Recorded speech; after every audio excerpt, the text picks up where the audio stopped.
ସମସ୍ତଙ୍କୁ ନମସ୍କାର। ମୁଁ ଆଜି ଗୋଟିଏ ଗପ କହିବାକୁ ଯାଉଛି। ମିନାର ମିଠେଇ ଖିଆ।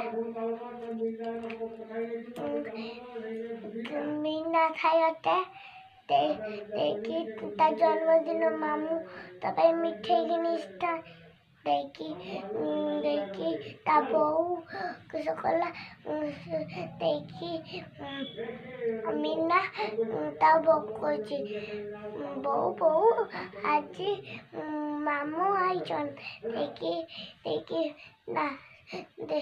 ଦେଇକି ତା ବୋଉ ତା ମାମୁଁ ହାତରୁ ମିଠେଇଟି ଖସେଇ ନେଇ ପଡ଼ି ଆସିଲା। ଗୋଟିଏ ଡିବାରେ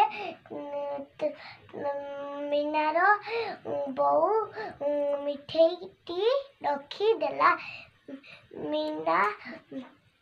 ମିନା ବୋଉ ଯେତେବେଳେ ଠାକୁର ଘରକୁ ପଳେଇଛି, ମିନା ଚୁପ୍ ଯାଇକି ମିଠେଇ ଡିବାର କାଢ଼ିକି ଦୁଇ ହାତ ପୂରେଇ ଦେଇକି ସେଇ ବାଟ ଦେଇକି ତାର ଜେଜେ ଯାଉଥିଲେ।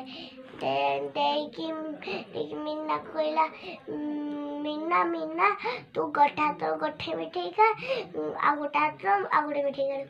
ତାକୁ ଯେତେ କଥା ମାନିକି ସେ ଗୋଟେ ହାତ ଗୋଟେ ମିଠେଇ ଗଲା, ଆଉ ଗୋଟେ ହାତ ଆଉ ଗୋଟେ ମିଠେଇ ଗଲା ଦେଇକି ଦୁଇଟି ହାତର ମିଠେଇ ନେଇକି ପଳେଇ ଗଲା। ଗପ ଶେଷ।